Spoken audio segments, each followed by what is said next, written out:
ગુજરાત ન્યૂઝમાં આપનું સ્વાગત છે। અકસ્માતની ફરિયાદ કરવા ગામડી પોલીસ ચોકીમાં ગયેલા યુવકને માર મારનાર પોલીસ કર્મી વિરુદ્ધ એટ્રોસિટીનો ગુનો નોંધાયો। આણંદના ગામડી પોલીસ ચોકીમાં એક ચોંકાવનારી ઘટના બની, જ્યાં એક યુવકને પોલીસ કર્મી દ્વારા માર મારવામાં આવ્યો હતો। આ સમગ્ર ઘટના સોશિયલ મીડિયા પર વાયરલ થયા બાદ પોલીસ તંત્ર હરકતમાં આવ્યું। ઘટના મુજબ ત્રિકમનગર વિસ્તારના રહેવાસી 40 વર્ષીય અશોકભાઈ ચૌહાણના ભાઈને ટેમ્પો ડ્રાઈવરે અકસ્માત કર્યો હતો। અકસ્માતની ફરિયાદ નોંધાવવા માટે અશોકભાઈ આરોપી ટેમ્પો ડ્રાઈવરને લઈને ગામડી પોલીસ ચોકીમાં ગયા, પરંતુ ત્યાં હાજર પોલીસ કર્મી જામભાઈએ તેમની સાથે અભદ્ર વર્તન કર્યું અને જાતિ વિષયક અપશબ્દો બોલીને માર માર્યો। પોલીસ કર્મીના મારના કારણે અશોકભાઈના કાનમાંથી લોહી નીકળ્યું અને તેઓ બેભાન થઈ ગયા। તેમની દીકરી તેમને ત્યાંથી બહાર લઈ ગઈ। ઇજાગ્રસ્ત અશોકભાઈને પ્રથમ આણંદ જનરલ હોસ્પિટલ અને ત્યારબાદ વધુ સારવાર માટે વડોદરાની હોસ્પિટલમાં ખસેડવામાં આવ્યા। હોસ્પિટલમાંથી રજા મળ્યા બાદ અશોકભાઈએ આણંદ ટાઉન પોલીસ સ્ટેશનમાં પોલીસકર્મી વિરુદ્ધ એટ્રોસિટી એક્ટ હેઠળ ફરિયાદ નોંધાવી। પોલીસે આ મામલે ગુનો નોંધીને તપાસ શરૂ કરી છે। આ ઘટનાએ સમગ્ર વિસ્તારમાં ચકચાર મચાવી છે અને પોલીસની કાર્યપદ્ધતિ સામે અનેક સવાલ ઊભા કર્યા છે। Reporter Rajendra Gohil, secular Gujarat news, Anand. એક ટેમ્પો ચાલક હતો, એ મારા કાકાને ઠોકીને જતો રહ્યો, તો મારા પપ્પા કેસ નોંધાવા ગયા અંદર।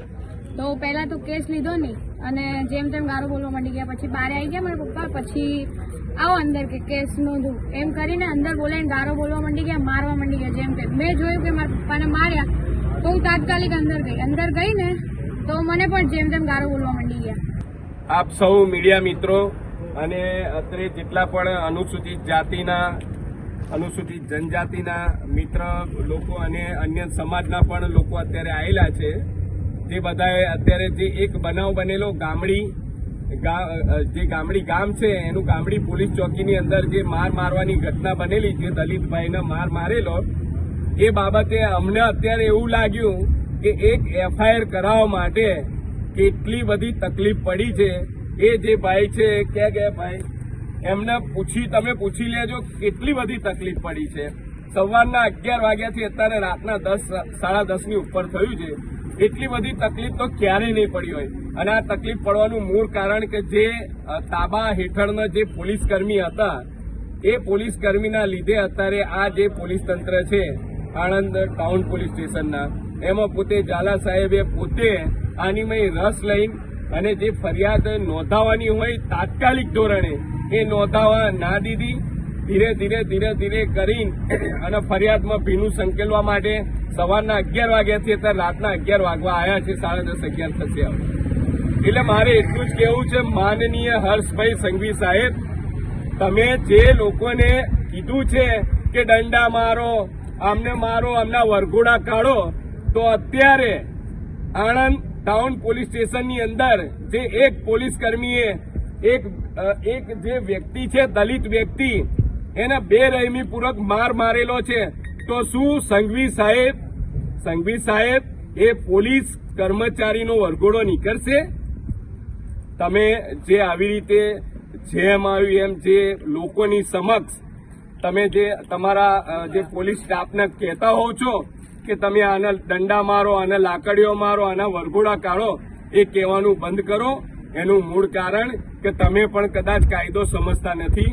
ભારતીય બંધારણની તમને પણ જરૂર છે। બીએનએસ કાયદો જે છે, ભારતીય ન્યાય સંહિતા કાયદો, એ તમારે પણ વાંચવાની જરૂર છે। તમે એના પોતે જે મોટા મેન બની ગયા છો, એ હવે થોડા તમે પાછા આવો, ચોપડી વાંચો તો તમને ખબર પડે। આ રીતે સમાજને કે આ રીતે કોઈ પણ સમાજને, કોઈ પણ વર્ગના લોકોને હેરાન કરવા એ પણ એક ગુનો છે।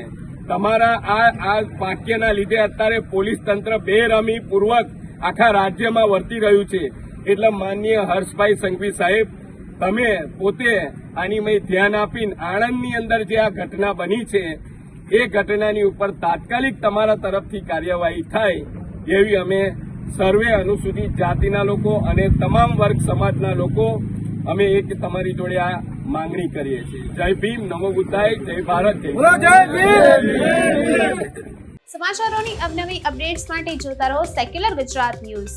સાથે સેક્યુલર ગુજરાત ન્યૂઝ ચેનલને લાઇક, શેર અને સબસ્ક્રાઇબ કરો અને બેલ આઇકોન દબાવીને સમાચારોની ઝડપી માહિતી મેળવો।